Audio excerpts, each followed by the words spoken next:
But there's also the fact that the nose is pretty much the elevator to the brain. It goes directly into the brain and to the part of the brain that keeps us safe because smell is critical to survival. We smell food, we smell water, we smell predator odor, we smell fire. Smell has this amazing memory recall.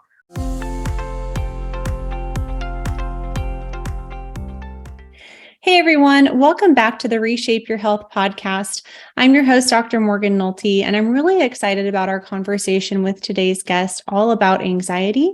And her name is Jodi Cohen. She is a best-selling author, award-winning journalist, functional practitioner, and founder of Vibrant Blue Oils, where she has combined her training in nutritional therapy and aromatherapy to create unique proprietary blends of organic and wild-crafted essential oils.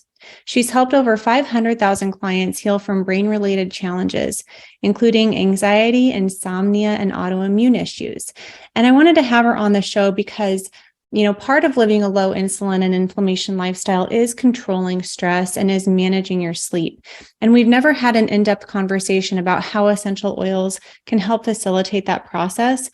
And even more important, that deep dive conversation into anxiety. So that's what we're going to focus on today. Jodi, thank you so much for coming on the show. And let's just start with a brief kind of overview of your story and how you got to where you are today with your career. Oh, thank you. Well, anxiety, I think, played a role in it because anxiety can be very motivating. Yeah.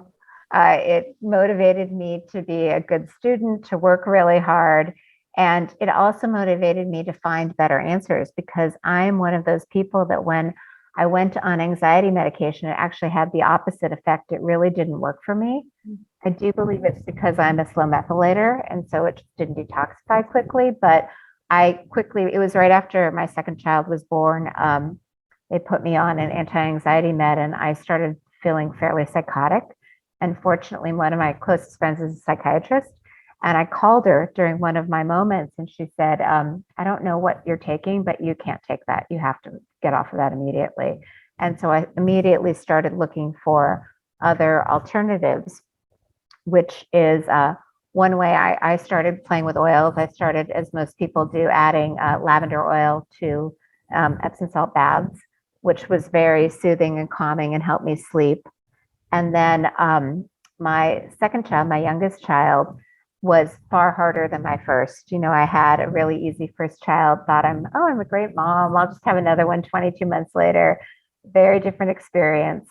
And, no impulse control, was really kind of all over the place all the time. We used to cue him. We'd point at our nose and say, look at my nose. And he couldn't even focus. And then one day, a group of us were at a birthday party at the zoo. And my friend was complimenting me. Oh, look at how well behaved Max is, and I was like, oh, yay, having that proud mom moment. The next thing I knew, another mom handed out crackers, Ritz crackers. He took one bite and immediately Jekyll-Hyded and just took off, running for the jaguar cage. So, I ran after him, got him, scooped him up, brought him back. And the same friend said, I've never noticed his personality changed after he ate something. My brother was on Ritalin his whole life, and it turned out he was just allergic to weird foods. You should take him to a nutritionist. And I thought, well, of course, that's easy. I've tried everything else, taken every parenting class I could think of, read every book, took him to a nutritionist who told us he was super sensitive to corn, soy, and dairy. We changed his diet. The next day he could look at his nose. And I was so blown away because, so much of your sense of identity kind of revolves around how you're perceived and how you're perceived as a mother. And so I just kept thinking, like, other people need to know this. Like, I could have avoided all this suffering. So I went and studied nutritional therapy and got a degree in nutritional therapy, was trying to help other moms. I live in Seattle with a lot of naturopathic physicians. So I learned this technique called muscle testing, which is helpful for squirmy kids. It kind of lets you pretty quickly assess what's the priority and what's the remedy that will help the priority. And then this strategy came in handy. My big thing is kind of necessity is the mother of invention. When I have a problem that afflicts me and I find something that really helps, I feel like, God, I wish I had known that. So I'm going to tell everyone else so they don't need to struggle like I did. So my husband was bipolar. and was super depressed for a very long time. And it got to the point where I really thought he was going to die on my watch. And so we moved him to an inpatient residential treatment facility. And once I knew he was safe and it wasn't my job to keep him alive, I didn't even realize, as women, we take so much on, right? We're like, oh, you need that, I'll do that for you. You're at a restaurant and your kid doesn't like his meal, so you just switch even if you don't eat gluten and they ordered pasta. You're always like, I got that. I can handle this. And you don't even realize how much you're taking on until you have that break. And you're like, wait a minute, it's not my job to keep him alive. And all of a sudden, I had full adrenal collapse. My kids were 5 and 7. I could barely get out of bed. I would wake up with them, make them breakfast, pack their lunch, drive them to school, come back home, set the alarm for 10 minutes before pickup, crawl into bed and sleep away the day. Yeah. And that, it wasn't sustainable, but nothing. I theoretically knew what I was supposed to do, but it wasn't working. And fortunately, I had a dear friend who I had just helped as fundraiser because, you need help, I gotcha. And she came over with a box of essential oils as a gift, a thank you gift, and said, this actually might be helpful because you've been so high stress, which means super high cortisol, which means you're probably, even though you're slender, you're probably systemically inflamed. So all those herbs and remedies and food that you've been ingesting may or may not be digested, absorbed, and assimilated. This gives you an alternate way to get remedies into your system. You can inhale it, and we can talk about the olfactory channel and how that gets into the brain and the body, or you can topically apply it, like hormonal creams, nicotine patches. This might work. And I thought, I'll try, I need something. My company, my employer has been really sympathetic, but at a certain point, they need me to do my job. And the house is a mess, and I need to go to the supermarket, and all these things that are too overwhelming need to get done. So I muscle tested the box, are these going to help my adrenals? I got a very promising yes. And then I couldn't narrow it down beyond 5 blends. I kept getting the same 5 oils, which confused me until it occurred to me, oh, wait a minute, they're liquid. I can combine them like a mixed drink. So I went in my kitchen, pulled out a shot glass because I was that novice, and just figured out, tested for this number of drops of these, put them on my adrenals, on my low back, and felt like myself for the first time in a month. It's like, oh, wait, I could go running. I went on a run. I cleaned the house. I, I did a laundry, put it away, went to the supermarket, made their favorite meal. I had a full day of feeling like me. And I kept thinking like, okay, that was a win. So I just kept making things up and using them. And when I felt really like myself again, all of my friends in the nutritional space wanted to try it. And so I was sharing it with them, and it was almost comical. I'm like, oh, this is super weird, but I guess it works. Why not?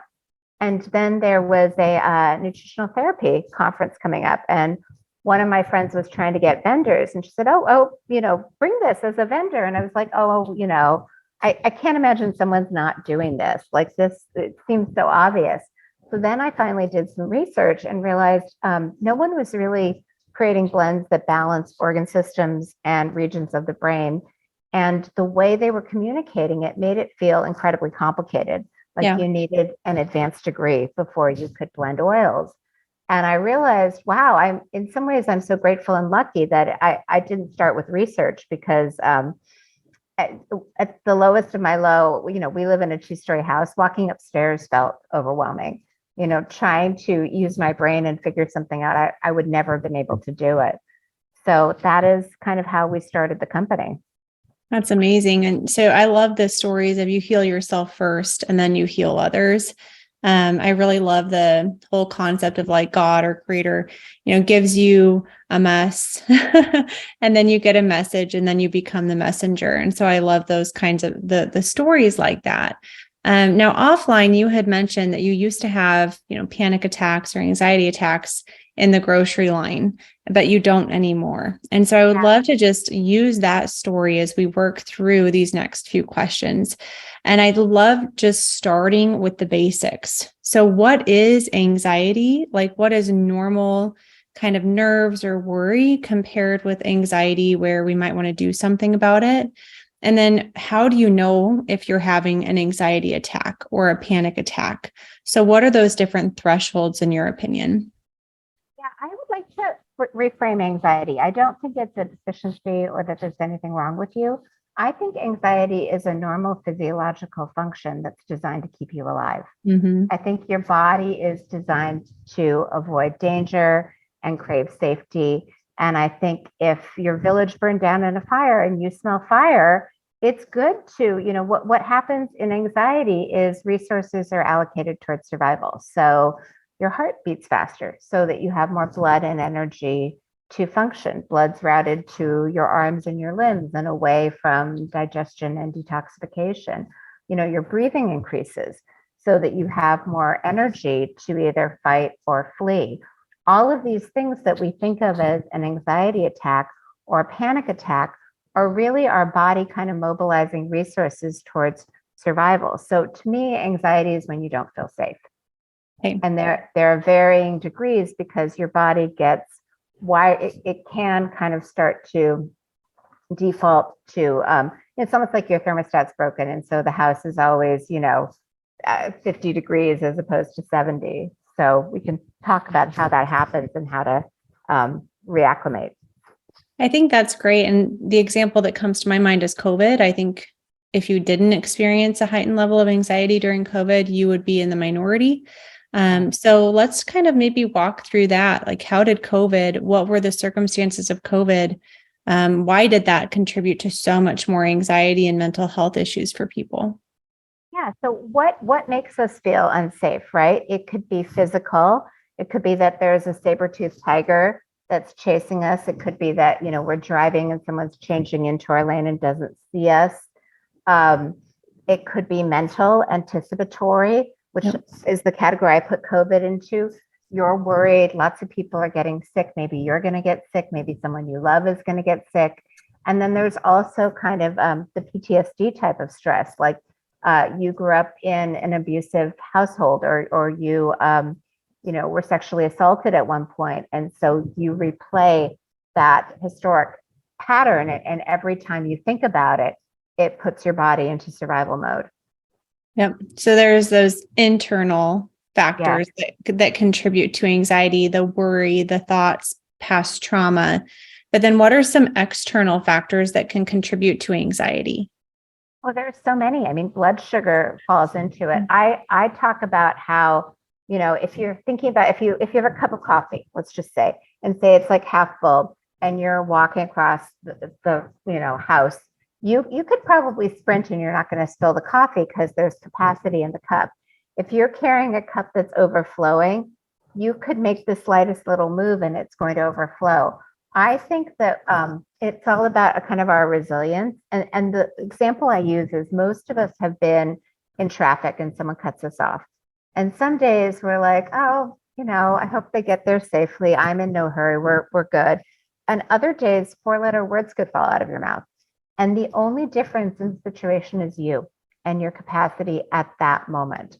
And so I think that external, what your question was, is what physical things can throw you off. It can be anything that kind of decreases your capacity and your resilience. It could be blood sugar dysregulation. It could be mold. It could be pathogens. It could be a virus. When we get sick, or if we're a mom, when our husbands or our children get sick, they're delightful, lovely humans. And then suddenly they're sick and the slightest little thing. And, it's just a lot harder to please them because their capacity is diminished.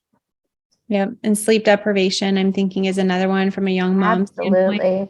I'm trying to think: caffeine, blood sugar dysregulation, sleep deprivation. You said the toxins and the pathogens. If there's a new listener to this show, there's an interview with Dr. Bill Rawls, WALS, I believe. I'll link to it in the show note.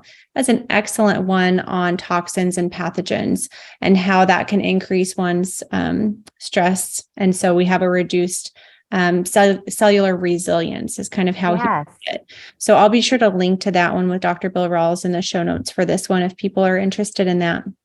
So what happens on a physiological level? You mentioned that our heart rate increases, our breathing rate increases. How does that happen hormonally? And then I think that'll segue nicely into how do essential oils and other types of interventions help to reduce that stress response? Yeah. So what happens, there are kind of three ways that the danger signal can get into the body, right? There's the amygdala, which is kind of a part of your brain that is constantly sensing danger.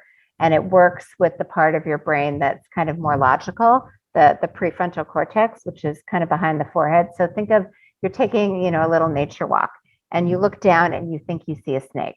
That's your amygdala saying, danger, there's a snake. You maybe jump back. And then you look again and your prefrontal cortex tells you, oh no, it's only a stick. You're safe. So that's kind of one of the intakes of danger. And then if there's actual danger, the hormones that are released are things like cortisol, which are also involved in blood sugar. And what happens is your autonomic nervous system, which controls all of your automatic functions, breathing, heart rate, respiration, it has two branches, kind of like your thermostat has. You can make the heat higher or you can cool it down. So there's what's known as the sympathetic fight or flight branch of your nervous system, which activates your survival mechanism. And then there's your parasympathetic rest and digest branch, which tells you you're safe. You can calm down, everything's fine. And if you think of it as literally two gears, we all have a light switch we can turn on and off. The gear shift between these two branches of the nervous system is your vagus nerve. Not what happens in Vegas stays in Vegas, but vagus. Mm-hmm. It is the longest nerve in the body that most people have never heard of. And it literally starts at the back of the head, the base of the brain, and connects the brain to the entire body. It splits, it's most accessible. If you're listening and feel behind your earlobe, there's a bone and a divot. That is your mastoid bone. That is where it is the thickest and the most accessible to the surface. From there, it winds through your throat, your heart, your lungs. When you're deep breathing or doing yoga, you're activating your vagus nerve. This is why you could be super anxious when you go into yoga. And by the time you're in Shavasana, you're like, I feel great. This is why all those things that make you feel better make you feel better. They are helping activate your vagus nerve to turn on your safety gauge, your parasympathetic nervous system. So is it almost like a dimmer switch where you can turn up the parasympathetic activation through activating the vagus nerve? Exactly.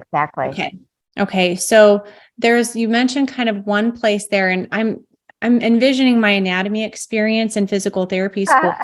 I was really interested in reflexology for a long time before I went to PT school. Have you ever been to one of those body exhibits where they do these crazy dissections and they dissect out blood vessel systems or they dissect out nerve systems? And if someone's listening, they can visualize that, like your foot nerve is connected to your head. It is all connected together. And I think it's so cool when we recognize that and start to treat in a more holistic approach instead of this isolated approach. So I think that's just one conversation, one thing that kind of came into my mind. If we're being honest, that is how I use oils. Because I think that most people, for a variety of reasons, it's hard to, we ingest things, right? And this is one reason it's hard to get things to the brain, because it has to go through the whole digestive cascade, and then it has to be at a certain size to get to the body. But most people, like with oils, they think, oh, drink them. That is the least efficient way to consume an oil. Smelling it, it goes immediately to the brain. But more than that, when people think of putting something on the skin, they think, oh, like say you hurt your wrist and you're putting some kind of cream on your wrist. It helps your wrist, but it's not helping your back, because they think it has to go through your skin, through your heart, then get pumped out to the whole body. And that's true. But when you put something on a reflex point, it's a little bit like if one highway is under construction, you take the back roads or the different highway, it's a different highway system. So you can use oils on reflex points and it works like acupuncture. That's really interesting. And I don't know a lot about it. I never went down that Yeah. research path. But I had a friend growing up and her mom was a reflexologist. So I love going over to her house and sitting in the chair. And she had like a red light lamp back in the day and everyone thought she Yeah. was nuts. And now I wish I would have learned more from her on the topic. But I think that's a great segue. So we talked about the amygdala, we talked about the vagus nerve, we talked about cortisol and the adrenals. And let's talk about a little bit more about why are essential oils effective for activating that vagus nerve and turning up the parasympathetic switch. Yeah.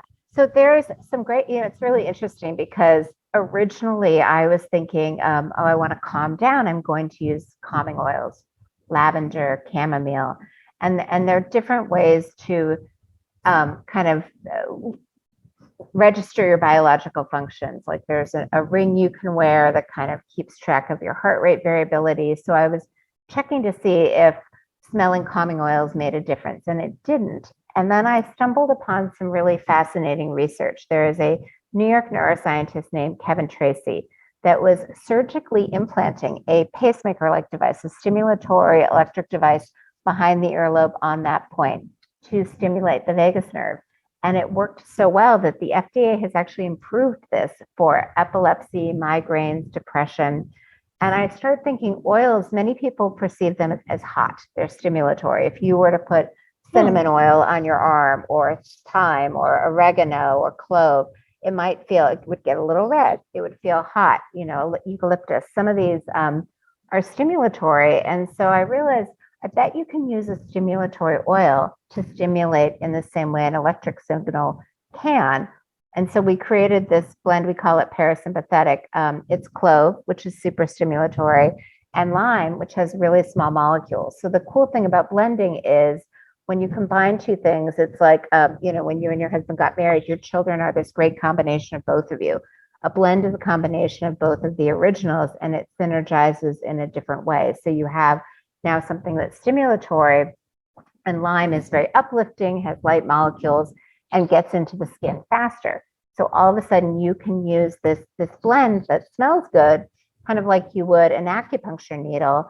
And then there's also that, the smell memory, like the Pavlovian effect, where you get to the point where you start to smell it and it's almost like your body remembers, like you walk in the door after sports practice and you smell dinner cooking, and that signals you to be hungry because dinner's almost ready. Yeah. So you mentioned that there's a couple of different ways to use them. You can smell them, you can apply them topically. Are there any other ways to, I've heard of people like burning them or, with just the diffusing. Diffusing. Yeah. What are some other ways that they can use them? Oh, I mean, there are a million ways that you can use them.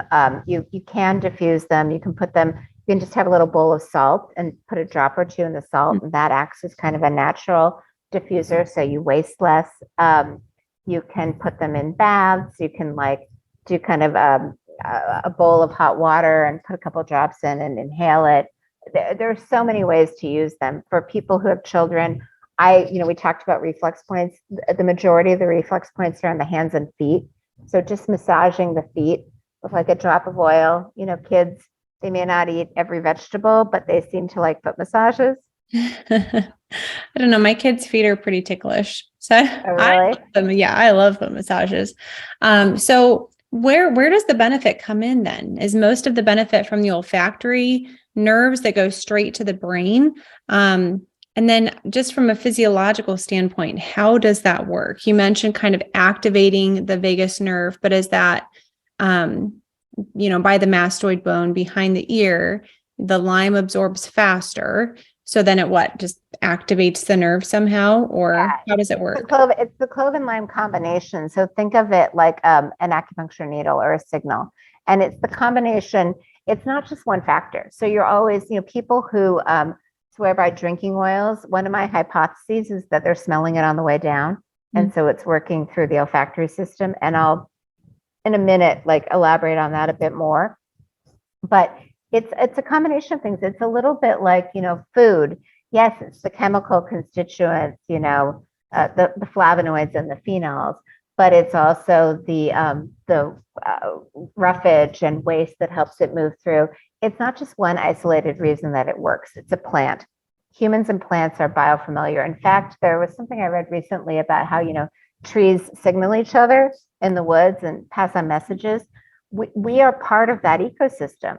Plants are here to protect us because they see us as part of their surroundings. And so plants, including the food that you grow on your farm, plants are incredibly healing, and they really do support us. In terms of what I'm trying to do with oils is I'm trying to approach it from more than one angle. Like if someone were to say, I think I'd like to lose weight, maybe I might change my diet and maybe exercise. I don't know which one. I would say do both, like try to address it from many angles. So with smelling, there are a couple of things that are great about smelling. It's hard to get remedies into the brain because it's got a security system called the blood-brain barrier, which really only lets super small fat soluble molecules in. Like we know that certain essential fatty acids are great for the brain. Why are they great for the brain? Because they can actually get into the brain. You can't do chemo in the brain because the molecules are too small. So there's actually what it is and the fact that it's the right key for the lock. But there's also the fact that the nose is pretty much the elevator to the brain. It goes directly into the brain and to the part of the brain that keeps us safe, because smell is critical to survival. We smell food, we smell water, we smell predator odor, we smell fire. Smell has this amazing memory recall.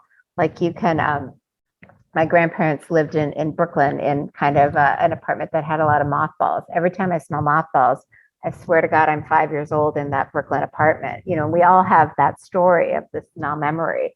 And it's because it's survival, both good and bad survival. So it accesses the part of the brain that kind of regulates our emotional state. So it's really helpful for, for kids if they're feeling overwhelmed or anxious. And headline news, different parts of the brain do different things. So I mentioned I used to have panic attacks in the supermarket line. Like I'd get all the food, I'd be standing in checkout, it would take forever. I'd all of a sudden feel really hot. My heart was exploding. I would literally feel like I got to get out of here. Like I can't stand here one more second. So that is the right frontal lobe in your brain is correlated with anxiety. So what's happening is this area of the brain is overactive. And so what this branch of chiropractic called functional neurology does is they try to balance the brain by stimulating the other side. So the fastest anxiety hack is to smell anything. You could be in the supermarket and peel an orange because the oils live in the peel of the orange. Plug your right nostril with your thumb, smell something through your left nostril. The domino effect is you're smelling it. It goes directly to that part of your brain called the frontal lobe, balances the two hemispheres, and you suddenly don't feel anxious. Yes. Okay. I think that makes sense. I'm trying to remember from anatomy. I know there's the cross talking of the nerves and the interventions and all that. So there's cross talking except with the nostrils. The nostrils go directly, That's what I was thinking. I'm like, I thought that there was the cross talk, but maybe for the olfactory, there's not. I don't remember No, it's the only one. I did. That confused me too. I had to do a lot of research to make sure I was accurate on that. Okay. So will you repeat that again? So if someone's having an anxiety attack or a panic attack, what do you recommend to plug the right nostril and plug the right nostril, smell anything through the left nostril. And smell is a little bit like hunger. If you get hangry when you're hungry, you go to the restaurant, you're like, just bring an avocado because I'm so hungry. Yeah. You eat the avocado. By the time you eat the avocado, you feel better. You can make pleasant conversation. You can smell like 3 to 7 breaths, and at a certain point, you stop smelling it. Like it's done its job. And then just to kind of clarify for anyone who is having a hard time following the crosstalk, we want to go through the left nostril because that goes to the left frontal lobe to balance out that overactivity on the right side. Yep. All of a sudden, you're giving energy to the left. Think of a teeter-totter, you're balancing the weight. So suddenly there's not overwhelming anxiety. Do you ever hear of people using essential oils in therapy? So I'm thinking of like to overcome trauma and maybe they want to use it in EMDR. Yeah. Will you talk through that a little bit? Yeah. So, okay. When you're disassociating, which is kind of checking out. So sometimes in trauma, it's so much that you can't actually be in your body. and be, present. Like I actually think like phones, devices, I think are huge disassociation. You don't have to think, you don't have to feel. The people who are exercise addicts, people who drink too much, all of these things are ways so you don't have to be in the moment and you don't have to feel. What makes you feel? Your senses, seeing things, hearing things, smelling things. So, like in trauma therapy, there's one that is kind of eye tracking to integrate called EMDR, and they'll often have people, EMDR therapists tend to keep lavender, peppermint in their office. So, when they see someone checking out, which means like the pain is too intense for them to handle, so they want to just find a way to not be there, they just have them smell, and smelling something gets them back in their body and in the That's moment. really interesting. Yeah, I worked with a great occupational therapist once, and she wanted to incorporate essential oils into her practice, even like with her patients. If they have you ever heard of any like therapists doing that in occupational therapy, speech therapy, like you said, to bring them back to the present moment? We were Yes. talking about dementia offline a little bit too. And people with dementia, if they still have their ability to hear, music can be really cool and powerful, especially from a mobility standpoint. If a therapist is out there listening and they want to try music, it gives them a little bit of a beat. It kind of brings back that automatic movement. Does smell do the same thing for them? You can use smell that way, and you can combine smell with music. Yes, it does. But what's also interesting is that you can use, like, I feel like there's so much more to the story about so many things, including aromatherapy. Like, one of the things with dementia that we've kind of learned is that it's the immune system, it's inflammation in the brain, right? Why is there inflammation in the brain? What's going on? It's the immune system of the brain that's reacting to things that's then causing inflammation. So what is it reacting to? It could be, metal amalgams, are somehow traveling up the nerves and getting into the brain. It could be normal housekeeping, metabolic waste. It could be all these things. Basically, what you need to do is make sure good things get into the brain, bad things get out of the brain. What is the gatekeeper to the brain? The neck. Everything needs to go from the body through the neck. What can happen in the neck? There's a lot going on. There's your bones, there's your veins, there's your lymph, there's your nerves, there's your fascia. All of these things can either kind of compress into each other. Like, I just came home on an airplane last night, and I was in the middle seat between two normal sized people, but I've also been in the middle seat between linebackers. And, trying to read my book was a fun experience because there was really no room on the armrest. So imagine that you're, the lymph that's trying to drain toxins and you're compressed. So you can topically apply oils on the neck. This is one reason everyone loves frankincense on the neck. Frankincense helps to kind of open up, make space for everything so that the good things can get in, the bad things can get out. Interesting. I'm thinking about an OT that I spoke to recently. She's going to come on the podcast and talk about lymphatic drainage.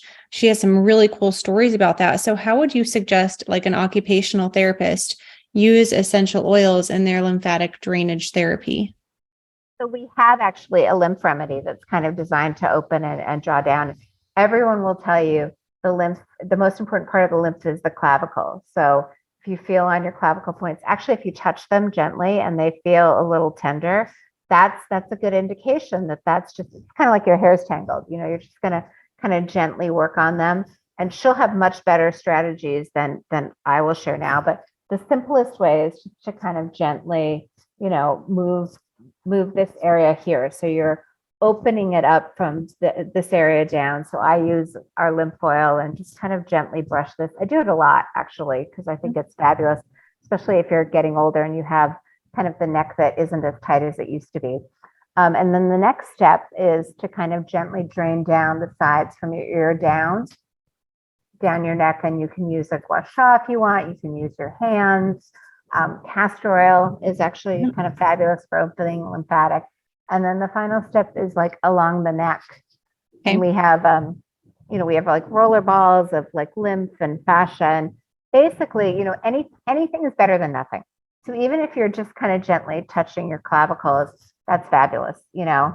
It's like in yoga, if you can lunge a little deeper. If you can invert, like start where you're at, and anything you're doing is great. Yeah, I think I like just sharing the different modalities with people too. We know the benefits of exercise. We know that, the lymph system doesn't have pumps. We have to manually move it through exercise or through that lymphatic drainage. And so I think if people aren't comfortable exercising, or if they're, very much immobile, that's another way to get the fluid moving. So that's a great tip. Let's get back onto the anxiety a little bit. So you have, an oil to activate the parasympathetic nervous system. If someone's really struggling with anxiety, is that the one that you would recommend, or Yes, do you have any yes. other recommendations there? Yeah, I mean that. So the end of my story is that my ex-husband got out of the residential treatment facility. We got a divorce, and he, got to see the kids and was taking my son and three of his friends to go whitewater rafting before the start of seventh grade.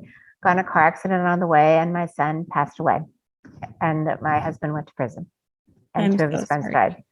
Yeah. And um, talk about God giving you a challenge. My daughter was 14 at the time, and it was the week before she was supposed to start high school. And a lot of people said to me I would kill myself if that happened. And in my mind, that was not an option because, I was all she had and she needed a parent. And I just decided this is this is tough and so am I, and I just am going to figure out, like, every day was hard, and every day I would get up and I would, moving helped, sleeping helped, avoiding gluten helped, but I'd put on the parasympathetic, and some days I did it every 5 minutes, and it was like I'm just putting one foot in front of the other, like I I can't bring him back, I can't rewind time, but I can get up and make her breakfast. I can drive her to school. I can listen to her be upset. Like it was very much of, I think, it was the worst scenario I could imagine happening. And it was not something I thought I would be able to live through. And parasympathetic, what it does is it kind of returns you to center. Like if you think of, you're driving and suddenly you realize I'm a little close to the edge. What do? You just course correct. You kind of get back in the center. And so what that does is it's constantly reminding your body you're safe. And when you're safe, you have options. The opposite of I don't feel safe is I have choices. And even if it was a choice of, am I going to have tea this morning or coffee? That's a choice.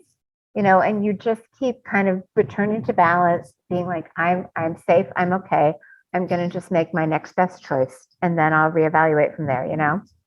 So it just brings you back to the present moment. That's kind of the overall benefit of those. And then from the story that you just shared, first of all, I'm sure anyone listening wants to share their condolences that you had to go through that.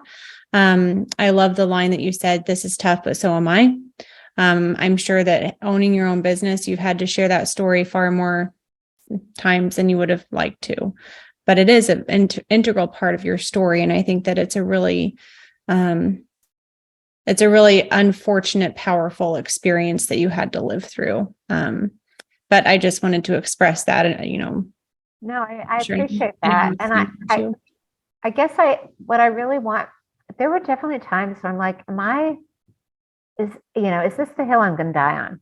Like I thought that to myself. And I think when you decide this is not the hill I'm going to die on, then you have to figure out, well, how do I keep going? And just what really speaks to my heart about oils is they're small, they're affordable, they're natural. Most people have a positive experience. Even if you're very sensitive, they seem to work well. And it's just one thing that you can do that helps. That helps you kind of feel better. Like people who love coffee, they really look forward to their coffee because it's a full body sensory experience. It's one of those things. It's like a small little positive thing that you can do that makes you feel better. Instantly. I think that's the other thing that a lot of people are looking for, that instant gratification. And I'm always like, get over it. Doesn't exist. But with essential oils, you can get a little bit of that instant. Yeah. And I put it on this morning. So just for the listeners, it's 2 p.m. now. And I put it on about 7:15 this morning, and I'm still getting that scent. So it lasts a long time, at least mine did, how I put it on. And so would you recommend just use it as needed, like figure out the best way to stimulate your parasympathetic nervous system and give it a go? Or if someone's Well, dealing with anxiety, what would you suggest right now? whenever people start something, the easiest way to start a new habit is to link it to an existing habit. So I tell people leave it by your toothbrush. Most people brush their teeth 2 times a day, and just put it on when you brush your teeth so you'll remember. Because, like how many supplements do we have in our house that we never used? Yeah. If you don't take them, they're not that helpful. So that's where I tell people to start. And most people like you are like, oh, I really like this feels better to me. Like when my daughter was young, her friends would always want some, and the parents were always shocked, like, oh my God, she like gets upset if she can't find it. She keeps it in her backpack. But if something makes you feel better, like of course you're going to remember to do it. And then for before meals, what it really does, digestion begins with kind of your vagus nerve signaling that digestive cascading, including telling, your pancreas to release enzymes. So I just tell people to put it on before they eat because it just calms the nervous system and kind of allows them to optimally digest, absorb, and assimilate their nutrients. If they're super anxious, like honestly, during COVID, I used it a lot more. It's just a nice reset. And I think my personal goal, just for anyone listening or just for you, Jody, I have a goal of meditating for 5 minutes a day right now. And I want it to be like intentional meditation, not just me lying in bed because I woke up early and I'm like, well, I'm going to count this as my meditation time because it's quiet, like actually sitting in a chair, trying to not think. And then I really want to use it during that time so that then becomes my cue, because it's like I want to stack those parasympathetic activities on top of each other is kind of my personal goal and how I want to use it. I don't struggle with anxiety at a baseline. I certainly had some postpartum anxiety. I had some unique circumstances after both of my kids. I started my business when my son was 4 months old, and then my daughter was born during COVID. So those are kind of, extenuating circumstances that increased the anxiety. And I wish I would have had some modalities like this back then that I knew about, but I didn't. And I think like a lot of other people, we were just in, quote unquote, survival mode for quite a bit of time during COVID. But I think that this is really important and powerful for someone that's struggling with anxiety. I always encourage people to control what they can control. If you're still drinking caffeine and you struggle with anxiety, please switch to decaf and please start meditating and consider using these essential oils like we've been talking about today as another modality to help you, because when you don't have anxiety, just like you said, like the choices open up to you. You have so much more mental capacity to pursue your goals and to stay focused and motivated. So I think focusing on mental health is very important. And before we wrap this up, I wanted to talk just briefly on sleep, because I know that you've helped people with insomnia, which women in perimenopause and menopause can really struggle with. So what do you recommend from an essential oils standpoint to help with insomnia? Yeah. So the way I look at sleep is there are different root causes. So like the inability to fall asleep is related to the sleep hormone melatonin, which works closely with the stress hormone cortisol. If the tiger's chasing you, don't want to fall asleep. So we have a blend called circadian rhythm that helps the pineal gland naturally release melatonin. You just put it on top of your head, kind of above your ears, back of your head before bed. If you're waking up around 1 a.m. and you're wide awake, you go clean the kitchen. That tends to be a blood sugar wake up, which I'm sure your audience knows a ton about, nocturnal hypoglycemia. We have a pancreas blend because what happens is the sugar's in your veins and you want to kind of encourage the insulin to carry it back into the cells. So you can smell that. You can put a drop of that on a cotton ball and put it in your pillowcase. You can put it on your pancreas if you wake up. That helps you gently fall back asleep. If you're waking up around 3 a.m. and maybe you need to use the bathroom, that tends to be a detoxification related, hormonal related wake up, with supporting the liver and the gallbladder with oils before you go to bed can help with that, or supporting them when you wake up. And that just helps kind of balance out what's really at the root of any sleep disruption. Yeah, I love that you mentioned that, because I really like targeting, okay, well, are you having a hard time falling asleep or staying asleep? Because those are two very different things that require different interventions. I think that was maybe my favorite part of this whole episode because I get that question so much, and I'm like, oh, I wish I had something to give people. And so I'm glad that is I have one a whole resource. blog on that gets into much more detail. I'm happy to share. Will you email me that blog and then Yeah, we'll put it in I the show will. notes too? Okay, Absolutely. perfect. Thank you. Yeah. Is there anything else that you wanted to share today about, how essential oils has helped you and your clients, anxiety, sleep? I mean, we've just kind of brushed the surface here. I think, I guess one of my favorite quotes, Holocaust survivor Viktor Frankl talks about, he's survived like what I imagine is worse than losing a child, a Holocaust. And his quote that I love is, between the stimulus and the response, there is that pause. And in the pause is your power to choose your response. And in your response is your growth and your freedom. And what that says to me is that no matter what circumstances present to you, you do not need to be the victim. You are always empowered to choose your response. And I think about that when I put on like the parasympathetic oil, because I think of that as kind of a pause of like, okay, like even everyone in normal life, your mother is on the phone and she's unhappy with you. Both of your children need your attention at the same time, and your husband can't find something, and you obviously can't do all of them at once. So you have to kind of pause, Mom, I'll call you right back. You guys wait a second. I'm going to help daddy. Here it is, sweetie pie. Okay, who's going first? Like you just kind of, you find that way to like, because if like when you're trying to get your child to school and they're having a meltdown, if you get upset, it takes a lot longer. If you just say, look, I guess we're doing this, and okay, tell me what you got. Like the more you kind of relax into the moment, the easier things are. It gives you that resilience. So when someone cuts you off, you're like, all right, they're in a hurry. Have a good day. Stay safe.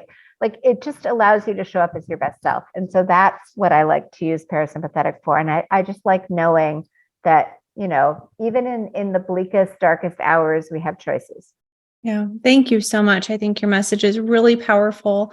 I've really enjoyed trying your oils, so I hope people consider trying them if they're struggling with anxiety, insomnia, but a host of other things too. So be sure to check out the website because she's really tried to design these blends from a systematic approach on, okay, what's your problem? Here's the best oil and here's the best application for that oil to get the results that you want. Where can people learn more about you, Jody? They can come find me at vibrantblueoils.com. And if they have any questions, shoot us an email at info@vibrantblueoils, and we try to get back to you right away. Thank you so much. I really appreciated your time today.